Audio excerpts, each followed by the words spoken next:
Hello friends, तो कैसे हैं आप सब लोग। उम्मीद करती हूँ कि आप सब ठीक होंगे।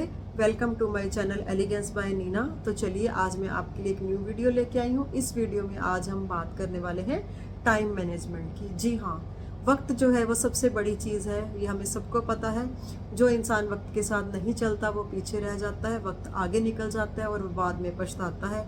जैसे कि वो कहावत है ना कि अब पछताए क्या हो जब चिड़िया चुग गई खेत। जी हाँ, ये बिल्कुल सही और सच बात है कि हमें अगर हमने टाइम पे कुछ नहीं किया जो काम होना चाहिए था तो बाद में हमें बहुत पछताना पड़ता है, बहुत रिग्रेट होता है हमें कि काश हमने ये काम उस वक्त पे कर लिया होता तो हमें ये मुश्किलों का सामना ना करना पड़ता और हमें ये समय ना देखना पड़ता जो उस टाइम हमारी लाइफ में चल रहा होता है। इसके लिए हमें अपनी लाइफ में क्या क्या चेंजेस लानी चाहिए उसके बारे में मैं आज आपको बताने वाली हूँ। देखिए, हमारे पास एक दिन में 24 आवर्स होते हैं, हमें उसका यूटिलाइजेशन कैसे करना है ये हमारे हाथ में।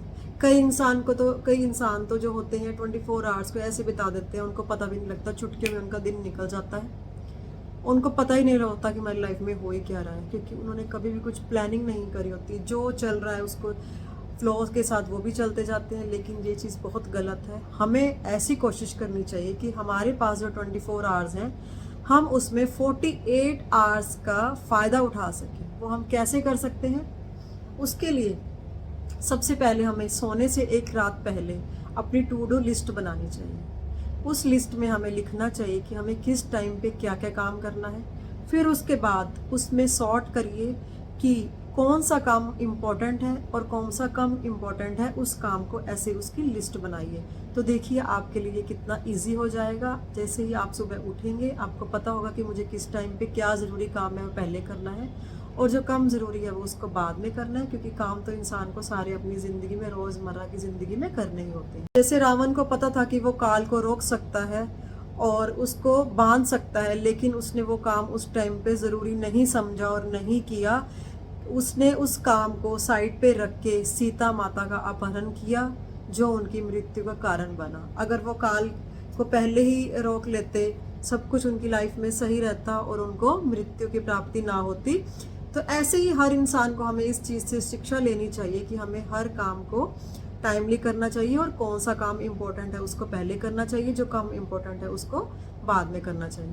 तो जैसे हमारे पास लिस्ट रेडी होगी, हमारे लिए ये बहुत इजी हो जाएगा अपने नेक्स्ट डे की रूटीन बनाने के लिए। और सबसे ज़रूरी बात, हमें जल्दी उठना शुरू करना चाहिए। हमें सूरज उगने से पहले उठना चाहिए। और इससे क्या फ़ायदा होने वाला है हमारी लाइफ में कि हमारे पास इनफ टाइम होगा।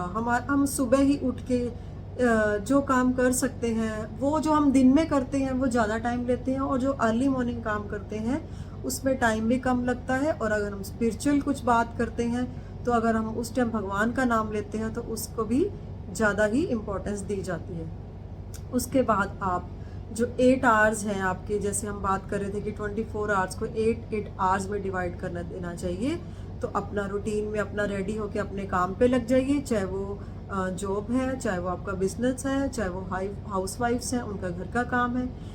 8 आवर्स तो हमें देने ही पड़ते हैं अपने किसी भी काम को। ठीक है, लेडीज़ का काम को डायरेक्ट एकदम से 8 आवर्स नहीं देने पड़ते, उनको 2 आवर्स, 1.5 आवर्स, जैसे कि ब्रेकफास्ट रेडी किया, लंच रेडी किया, डिनर रेडी, बच्चों को देखना है, हस्बैंड को देखना है, उनके काम करने हैं, बाकी सब कुछ रेडी करके रखना है। तो उनको कॉन्टीन्यूसली काम नहीं होते, लेकिन उनको थोड़े थोड़े गैप में काम होते हैं। और अगर हम जॉब और बिजनेस वालों की बात करें, उनको सुबह रेडी होकर अपने जॉब और बिजनेस काम पे जाना पड़ता है और उनको 8 आवर्स तो मिनिमम देने ही चाहिए। अगर किसी की एफिशिएंसी से ज़्यादा करने की है तो वो उसको ज़्यादा काम को दें और अपनी सक्सेस को पाएँ।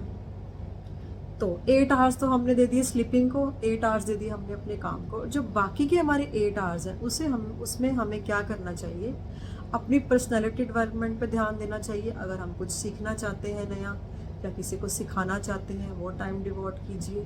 अगर हम कुछ बुक्स रीडिंग में इंटरेस्टेड है या हमारी कोई और भी हॉबीज़ हैं, हमें डांस करना पसंद है या हमें कुछ जैसे कुछ किसी को होता है कि अपने घर पे पार्लर ओपन किया होता है लेडीज़ ने, उनको पता होता है कि बच्चे और हस्बैंड चले गए तब वो उस काम को कर सकती हैं।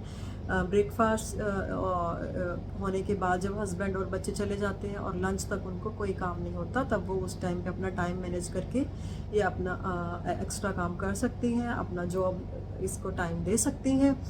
और अगर कोई बाहर जाके भी काम करना चाहते हैं, चाहे वो लेडीज़ हैं, गर्ल्स हैं, तो वो भी बड़ा टाइम को मैनेज करके चलिए कि सुबह उठ के अपने वो सारे काम निपटा लीजिए, 50-60% सुबह काम निपटा लीजिए, उसके बाद अपने जॉब वर्क को दीजिए और फिर घर आके जो आपके पेंडिंग वर्क है उसको कीजिए।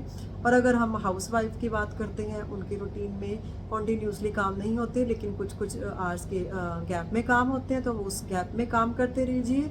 और जब आपको इनफ टाइम मिले कि हाँ 2 आवर्स या 3 आवर्स हैं, अगर आप कुछ स्पिरिचुअल बुक्स को रीड करने के लिए देना चाहते हैं उसको दीजिए, कुछ नॉलेज वाली वीडियो को देना चाहते हैं नॉलेज वाली वीडियो सुनिए, कुछ लिखना चाहते हैं, राइटिंग में इंटरेस्टेड है, कोई पेंटिंग में होते हैं, कोई ड्राइंग में होते हैं, स्टिचिंग में होते हैं, तो आप उनको टाइम दीजिए। तो देखिए आपको लगेगा कि हमने 24 आवर्स में 48 आवर्स का काम कर लिया और इतना हम हैप्पी रहेंगे, खुश रहेंगे, कॉन्फिडेंट रहेंगे।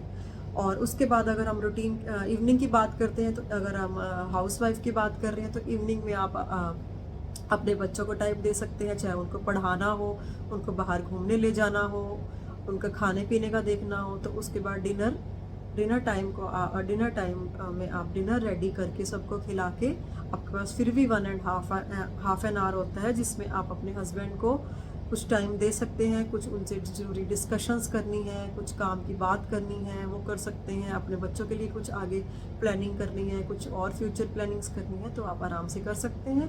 और जल्दी सोने की हैबिट डालिए ताकि आप सुबह टाइम से उठ पाएँ और आपके डेली के आगे नेक्स्ट डे के काम अच्छे से हो जाए, बजाय इसके कि आप लेडीज़ इधर बैठें उधर बैठें, बैक बाइटिंग करें, लोगों की बुराइयाँ करें।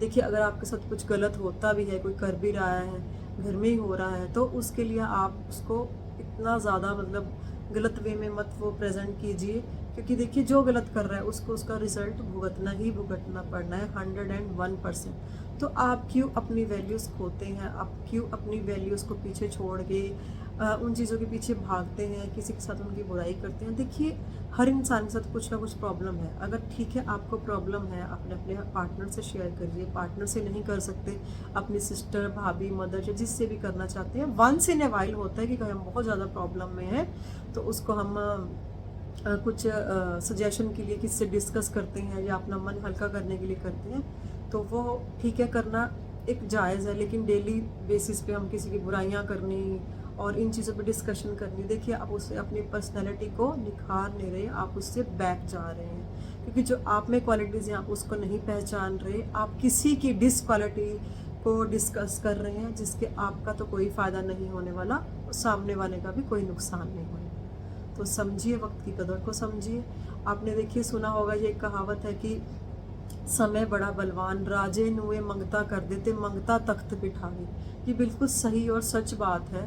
अगर हम टाइम के साथ नहीं चलते तो हमें बहुत सारी परेशानियों का सामना करना पड़ता है, और अगर हम इसी दूसरी जगह देखें कि हम टाइम के साथ चल रहे हैं, तो हमारी लाइफ में हम कुछ भी अचीव करना चाहते हैं वो कर सकते हैं। तो चलिए आज की वीडियो में इतना ही। अगर आपको मेरी वीडियो जो अच्छी लगी हो तो मेरे चैनल को सब्सक्राइब जरूर कीजिए, एलिगेंस बाय नीना। मेरी वीडियो को लाइक जरूर कीजिए। तो मिलते हैं आपको नेक्स्ट वीडियो में, तब तक के लिए बाय बाय।